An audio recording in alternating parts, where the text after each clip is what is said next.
Hola a todos los estudiantes del libro Durante. Vamos a contestar la pregunta, ¿cómo puedo hacer la voluntad de Dios? Aunque esta es una pregunta que ya me han hecho varias veces y ya yo he hecho varios videos sobre esto, usando siempre qué es lo que dice el libro acerca de esto. Pero decidí pues hacer otro video, pero esta vez usando ejemplos, así para facilitarle la forma de comprenderlo un poquito más qué cosa es la voluntad del Padre. Lo que pasa es que a veces nos ponemos con una mente mística y sin embargo es más simple, ¿no? Entonces es más difícil, a mi entender, es más difícil esforzarse, el esfuerzo de tratar de hacer la voluntad del Padre que comprender lo que es y hacerlo, ¿ok? Porque cuesta pues hacer esa separación de nuestra creación ficticia, esa creación que nosotros creamos de nosotros mismos, basada muchas veces en el qué dirán, siempre pensando con la mente de qué va a pensar el otro, ¿no? Entonces, vamos a explicarlo con ejemplos.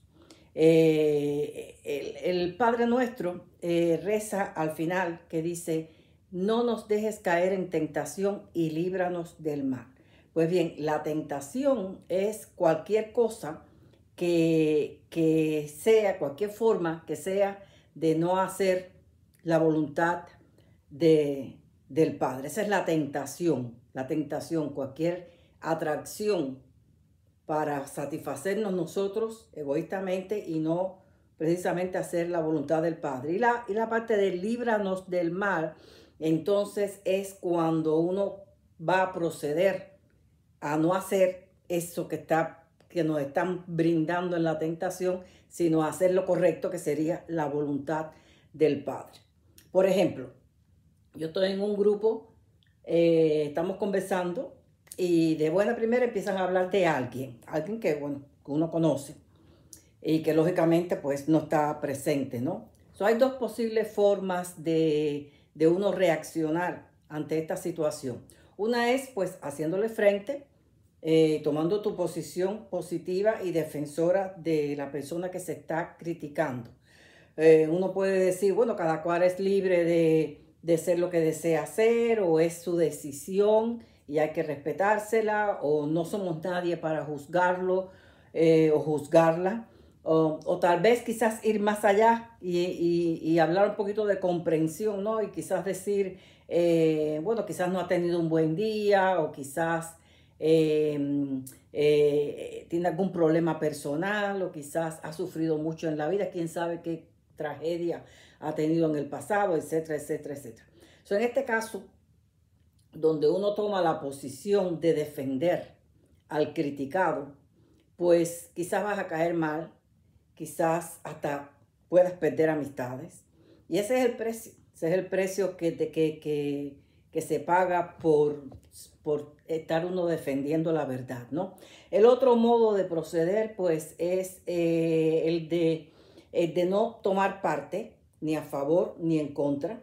Y entonces en ese caso, pues, uno busca una excusa para retirarse, para no hacerse partícipe, o si no puede y se tiene que quedar, por lo menos entonces permanecer callado y cuando quieran pedir tu opinión, tú decir, bueno, no, yo no sé, o yo de eso no sé nada, o cualquier excusa que uno pueda dar, ¿no? Pero por lo menos cuando uno se encuentra en esa disyuntiva, uno debe en su mente decir, Padre, no me dejes caer en tentación y líbrame de este mal. Otro ejemplo, cuando uno siente envidia, una amiga, un amigo, el proceder debe ser inmediato. Padre, no me dejes caer en esta tentación y líbrame del mal. Líbrame de estos sentimientos. Todo el mundo alguna vez en su vida ha sentido eso de envidia. Es una parte del ego, todos lo tenemos, ¿no? Pero hay que aprender a dominar el ego. Y yo agregaría en este caso, conocer este caso así de envidia, pues pedirle a Dios también que te dé esa gracia de saberte gozar con el triunfo del otro, con el mérito del otro, ¿no?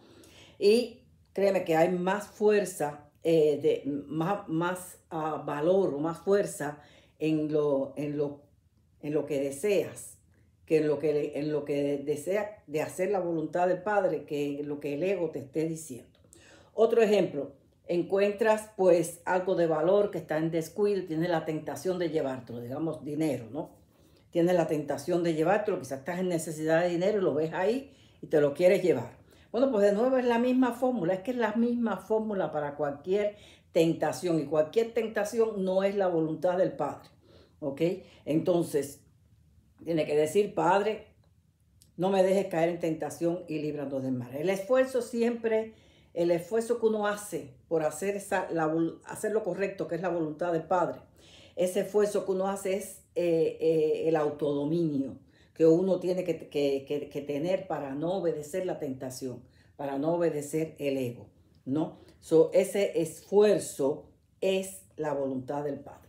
O quizás, otro ejemplo, ¿no? Puedes tener tentación para cometer adulterio o deslealtad a tu pareja o a cualquiera. O simplemente impulsos sexuales sin que medie el amor, cualquier tipo de deslealtad al otro, ¿ok? Pues el procedimiento es el mismo también, Padre, no me dejes caer en tentación, líbrame de este mal, ¿ok? Y logrando que esa tentación no se cumpla, eso es hacer la voluntad del Padre. Otro ejemplo está también hacerte las imaginaciones promiscuas, la autogratificación. Eso también tienes que usar el mismo procedimiento. Padre, no me dejes caer en tentación, líbrame del mal. Y el objetivo siempre va a ser el autodominio del ego. Enseñarle a nuestro yo inferior, que ese es el lugar donde reside el ego, enseñarle a nuestro yo inferior a no obedecer los deseos egoístas de la carne, que producen siempre culpa y dolor, para así entonces permitirle al Espíritu que vive en nosotros, pues que realice la obra de perfección en nosotros. Bueno, creo que estos ejemplos pues son suficientes y vamos a ir ahora a la otra parte, porque esto tiene una segunda parte de la voluntad del Padre, ¿no? Por ejemplo, en el primer ejemplo, que es ese de estar con un grupo y defender a la persona que van a querer criticar, pues entonces vamos a ver que la voluntad del Padre siempre va a ser que uno funcione en amor, ¿no? Pero ese amor hay que trascenderlo, ¿no? En el primer ejemplo yo puse que esa es también la segunda parte de la voluntad del Padre de procesar el amor. La primera nos salva a nosotros de la tentación y libera el camino para nosotros hacer la voluntad perfecta, ¿no? Pero esta voluntad es a un nivel individual para nosotros, para controlar el ego, para tener el autodominio. Pero este tiene que extenderse a la familia de Dios, a nuestros hermanos. Somos librados del mal, pero necesitamos ser perdonados para perdonarnos a nosotros mismos y tener la capacidad también de perdonar a los demás. Tenemos que perdonar a los demás porque esas mismas tentaciones y esos mismos problemas que tenemos nosotros, los tienen los otros también. Tenemos que comprender que todos pasamos por esas situaciones. Entonces ya con esa comprensión uno puede ser capaz de extender el perdón y el amor hacia los demás. Y esto es a la vez pues ampliar la conciencia de Dios en nosotros y en la hermandad de los hombres.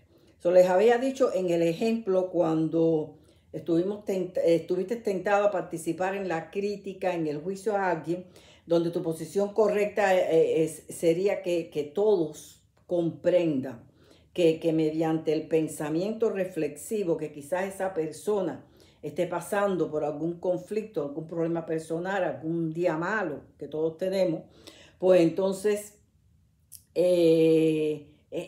son problemas también que nosotros no nos atañen, ¿ok? Y que no hace falta saber cuál es el problema que tiene. Nosotros no tenemos que averiguar cuál es el problema que tiene, a menos que lo quiera contar, compartir, para que nosotros le demos una mano. Basta con saber que nadie